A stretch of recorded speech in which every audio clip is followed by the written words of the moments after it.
ભરૂચ એ division police મથક ખાતે જિલ્લા પોલીસ વડાની અધ્યક્ષતામાં લોક દરબાર યોજાયો। ભરૂચ એ ડિવિઝન પોલીસ મથક ખાતે વાર્ષિક ઇન્સ્પેક્શનના અંતિમ દિને લોક દરબારનું આયોજન જિલ્લા પોલીસ વડા મયુર ચાવડાની અધ્યક્ષતામાં કરવામાં આવ્યું હતું। વિવિધ વિસ્તારના રહીશ અને અગ્રણીઓની ટ્રાફિક તેમજ સુરક્ષા વ્યવસ્થા અંગે રજૂઆત કરવામાં આવી હતી। જિલ્લા પોલીસ વડાની રજૂઆતને ધ્યાનમાં લઈ નિવારણ માટે હૈયાધારણા આપવામાં આવી હતી। ખાસ ટ્રાફિક બાબતે જે રજૂઆત થઈ છે એમાં એક બે પોઈન્ટ સાહેબ આપને હું આપીશ।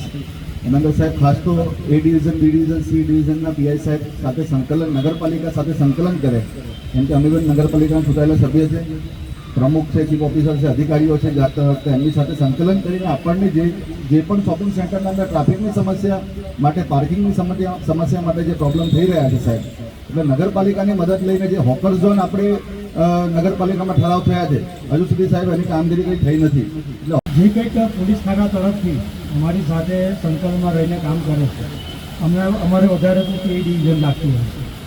અત્યારના જે પીઆઈ સાહેબ છે, ગજેરા સાહેબ, અમે જ્યારે પણ રાતે 2 વાગે પણ ફોન કરી બહુ સુંદર પ્રયાસ છે સાહેબ। એક રિક્વેસ્ટ હતી કે અહીંયા દલ પાસે સેન્ટ ઝેવિયર્સ સ્કૂલ અને કોન્વેન્ટ સ્કૂલ આવેલી છે, ત્યાં હજારો બાળકોની સંખ્યા ત્યાં ભણતર, એ સ્કૂલની જ્યારે સ્કૂલની છુટ્ટી થાય એ દરમિયાન ત્યાં આગળ જે વાહનો મૂકવા આવે ને એ રોડ પર પાર્ક થાય, રોડ પર પાર્ક થવાથી બહુ ભયંકર ટ્રાફિક થાય અને ત્યાં આગળ ઘણા વખત એવું બને કે આકસ્મિક બને એમ્બ્યુલન્સ। ભરૂચ શહેર એ ડિવિઝન પોલીસ સ્ટેશનનું વાર્ષિક ઇન્સ્પેક્શનનો છેલ્લો દિવસ છે, ત્યારે નોટ રીડિંગ રાખવામાં આવ્યું હતું અને લોક દરબાર રાખવામાં આવ્યો હતો।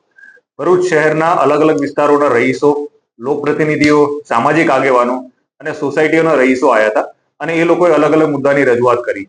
મુખ્યત્વે શહેરમાં જે ટ્રાફિકની સમસ્યા છે, નાના મોટા અકસ્માતો અટકાવવા માટે શું કરી શકીએ, કઈ જગ્યા ઉપર રોડ એવી રીતે મેનેજ કરી શકીએ રોડ એન્જિનિયરિંગથી કે અકસ્માતો અટકે, એ બાબતે ચર્ચા કરવામાં આવી અને એ લોકો તરફથી ઘણા બધા સૂચનો પણ પોલીસ વિભાગને આપવામાં આવ્યા હતા।